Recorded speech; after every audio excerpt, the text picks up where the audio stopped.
Big Data e Analytics. Quer melhorar o conceito e a performance de sua empresa? Traga para o seu negócio as melhores soluções em Data Analytics. Afinal de contas, vivemos na era onde os dados precisam se tornar informação, permitindo geração de conhecimento. Analytics 10.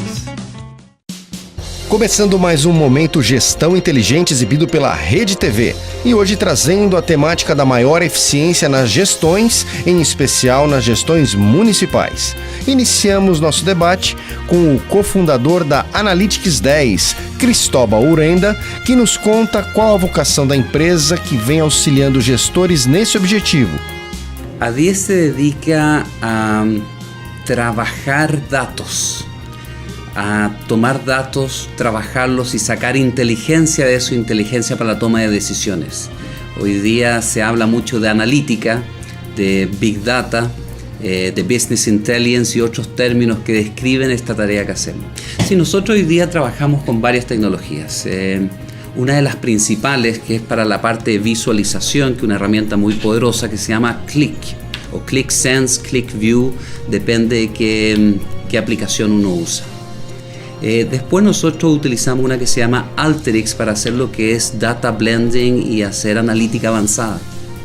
Y también junto con eso colaboramos mucho con Cloudera, que nos permite procesamiento masivo paralelo y también hacer ingestión de datos, o sea, búsqueda y almacenamiento de datos a velocidades que antes no eran posibles. E ainda falando sobre eficiência em gestão, vamos conversar com o Dr. Paulo Zielkowski, presidente da CNM, Confederação Nacional de Municípios. Perguntamos a ele: Dr. Paulo, em termos de gestão pública, é fato que um melhor acesso do cidadão às informações sobre os recursos públicos, aliada à descentralização do poder, proporciona uma gestão mais eficiente? Não resta dúvida nenhuma. Isso está consagrado em nível internacional, mundial, há muito tempo, né? Onde isto ocorre, o dinheiro é melhor a gestão.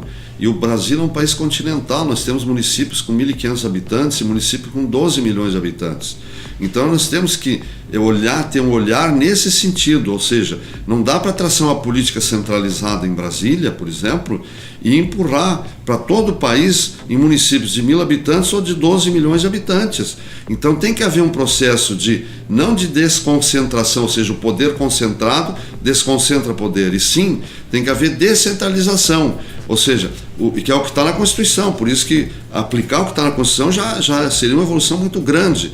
Então, se o dinheiro chegasse lá e aí o cidadão pudesse participar através dos conselhos municipais, através daquilo que se chama municipalização, é um controle da imprensa local, da oposição local, por incrível que pareça, é muito mais fiscalizado no pequeno município e no médio do que no grande, onde as coisas estão mais escondidas, né? Então, a transparência é a base de tudo. O cidadão vai exigir ter conhecimento, ele sabe quanto aquela obra custou. Se eventualmente um gestor estiver desviando lá um caminhão de areia para uma casa, ele vai saber o vizinho e vai denunciar, ao passo que o poder central não tem esse acesso, não há esse controle. Então se busca esse processo chamado de descentralização, que é onde o cidadão passa a ser ele, o detentor. E aí, lógico que tem que exigir a transparência, o poder público tem que ser plenamente transparente, total. Aí ele conhecendo os dados, ele não vai se enganar. Aliás, quem tem educação é menos enganado, e quanto mais conhecimento você tiver, você é menos dominado por interesses, que não são aqueles legítimos da sociedade brasileira. E continuando o debate, questionamos: Dr. Paulo, nós vivemos um novo momento no Brasil, haja visto os últimos acontecimentos. Para uma gestão mais eficiente, cabe também ao cidadão mobilizado a busca por saber mais sobre a distribuição dos diferentes fundos voltados, por exemplo, à saúde, educação, entre outros? É muito oportuna essa pergunta, essa indagação. Eu diria casos mais recentes. Nós tivemos grandes manifestações no país há cerca de 2, 3, 4 anos para cá, com muita intensidade, inclusive produzir efeitos políticos importantes, e que foram muito bem-vindos.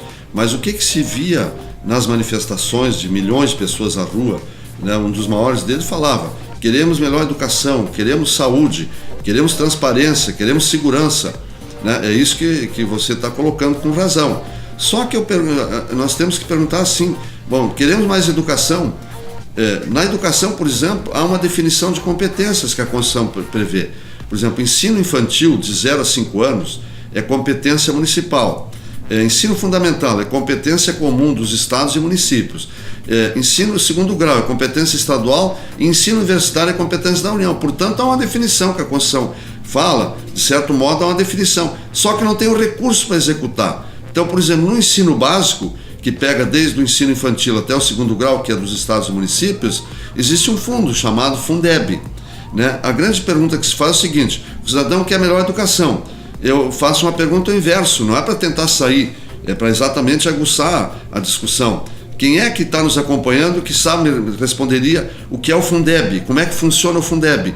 Eu só traduzo em números, são 141 bilhões de reais neste ano e abarca aproximadamente 42 milhões de alunos. Olha o gigantismo disso, mas se nós não soubermos e o cidadão não se apropriar desses dados e saber como é que é a gestão desse fundo, como é que ele vai querer uma creche? Como é que um prefeito vai fazer a creche, que é a atribuição dele? Então nós poderíamos discutir muito tempo. Agora, se o cidadão tomasse conhecimento, né, viesse se interessar por isso, desde o professor, né, ninguém domina esse assunto. E olha o valor que é. Então na saúde é igual, na segurança é igual. Então nós precisamos fazer com que haja maior domínio do fato, conhecimento para não ser enganado. As reformas tributária e fiscal são realmente necessárias para uma melhor gestão do país? Bem, a reforma tributária sempre é uma necessidade. Se fala há mais de 3 décadas da necessidade de uma reforma tributária.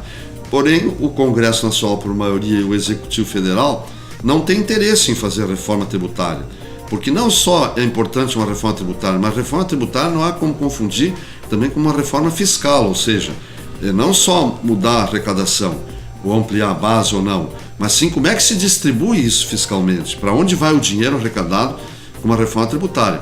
Não há esse interesse da União, no nosso ver, nem da maioria do Congresso, porque isso implica em que a União venha a perder espaço, e ela quer mais concentrar ainda. Haja visto que é só acompanharmos o noticiário para ver que elas cada vez querem concentrar mais para poder fazer frente à chamada crise que eles criaram. Não foram os municípios que criaram essa crise toda que tem aí. Quem criou foi o governo federal, o Congresso, a maioria, e os governadores. Não foram as prefeituras nem prefeitos que criaram todas essas operações e distorções que tem federativo. Então, em linhas gerais, a reforma é importante, mas, de novo, não há esse interesse, aquilo que vem há mais de 120 anos se propagando, manter centralizado o recurso. Agora, se tiver que debater como deveria ser, e diz a Constituição, seria exatamente discutir e redistribuir por competência de cada um. E esse foi o Momento Gestão Inteligente de hoje. Semana que vem tem mais. Um forte abraço e até lá!